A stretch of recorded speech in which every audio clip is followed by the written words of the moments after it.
Well, with ICE operations ramping up across the nation and the call for more resources, local law enforcement is getting involved at the request of President Trump. It's not sustainable by anybody. We're going to be working with the local police and local law enforcement. They know everything. They know things that nobody would even think about knowing, but we're going to let them do their job because, they have not been allowed to do their job. But some are concerned that this could mean sheriffs, deputies, and police officers will now be knocking on doors and asking for people's papers. Border correspondent Allie Bradley spoke with two sheriffs far from the border who are joining the president's deportation effort. So, Allie, what did they tell you? Yeah, hey, Nichole. So they're joining in to this federal program called 287G. And what it's going to allow them to do is basically bypass the feds to get these records checks and to conduct immigration enforcement. Now, as of right now, there are 455 state, local, and county agencies that are involved in this. 66 of these contracts are currently pending right now. So we talked with Sheriff Rick Jones. He's in Butler County, Ohio, who says that he recently had a father and son duo here illegally attempting to use fraudulent documents to get through security to work at a construction site at his jail where ICE is currently operating. Sheriff Jones is getting involved under that 287G program. Here's what he had to say about those operations and what we can expect.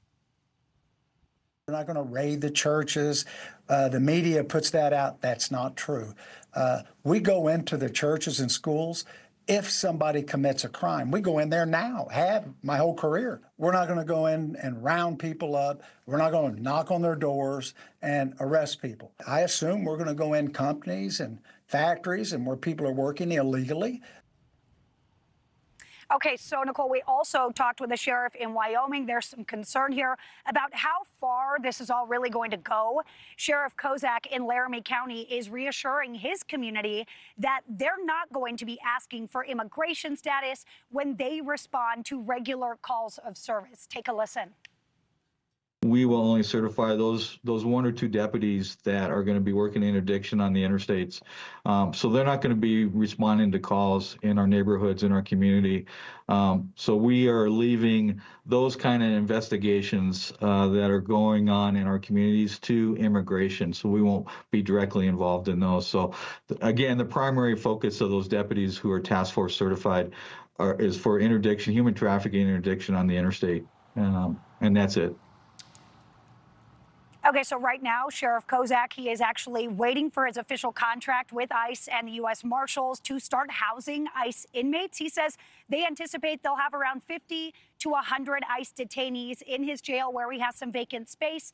Sheriff Jones, meanwhile, says he's already housing around 180 illegal immigrants for ICE, and he wasn't this time last month. So this training program for 287G, it's slated to be a 6-week program here, Nichole, to get them kind of ready for that immigration enforcement because it's very different than just regular enforcement on the ground level for local jurisdictions. However, Sheriff Jones is telling us that Border Czar Tom Homan suggested that they could even condense this program to get it down to a week to get them working earlier. Nichole?